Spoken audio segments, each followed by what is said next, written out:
Spike was startled awake by the thunder roaring just outside the window. Rain flicked hard against the pane as the wind hurled it at the Golden Oak Library. Spike squinted in the dark as his eyes adjusted to the inky blackness that surrounded him, seeing glimpses of Twilight's bedroom in the lightning. The unicorn wasn't in bed, and when Spike turned to look at the clock, his expression became a little more agitated, but still concerned for how late it was. He yawned and rubbed his eyes as he lazily dragged himself out of bed, dragging his blanket along the floor behind him. As he neared the steps, he heard something peculiar from the main portion of the library below. "Twilight?" he called from his place at the top of the stairs, looking down into the abyss ahead. Spike waited a moment, but got no reply from the darkness. His brow furrowed, and he turned to look back at his little bed, considering just crawling back in instead. He heard it again, and he knew he couldn't just leave her down there with whatever was making that noise. Spike cautiously took one step down, then another, until he had quickly gotten to the bottom of the staircase. But that same sound caught his ears again. It was louder this time, and Spike could more easily tell it was a groan, followed by a strange shudder. "Twilight?" he called out again, much more hesitantly than before. "Is that you?" Still no reply. As panic started to set in, the little dragon started to tremble as he lingered by the stairs. The groaning sounded again, pushing Spike to leave the comfort of his spot and slowly approach the source of the sound just in the other room. Spike gradually peeked around the corner, his face softly illuminated by a sickly green glow coming from the middle of the room. Spike suddenly dropped his blanket as he stood motionless in the entryway to the main portion of the library. His eyes narrowed, fixated in horror at the pony-shaped silhouette in the middle of the floor.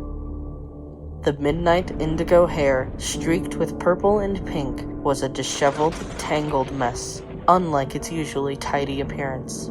The figure was sitting up in a pool of liquid beneath it that shimmered in a dark red hue, even in the bright, lime-colored light.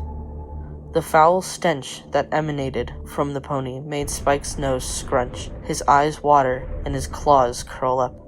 Yet he couldn't bring himself to look away. Spike sniffled, unsure of what else to do but ask, "Twilight?" She groaned as she shifted, dragging her body ever so slightly through the blood on the floor to look back at him.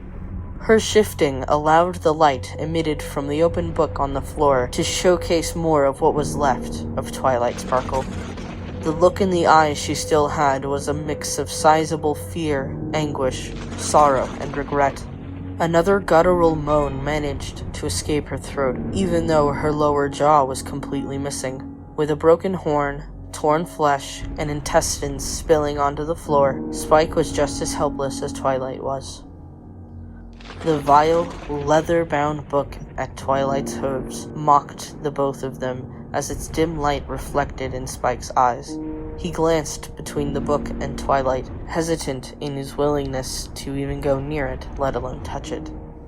He couldn't read Twilight's expression very well, especially with almost half of her skull poking out. It was incredibly hard for Spike to look at her at all. The foul, bitter smell of rapidly rotting blood, flesh, and tissue finally got to him, and he fell to his knees, retching on the wooden floor.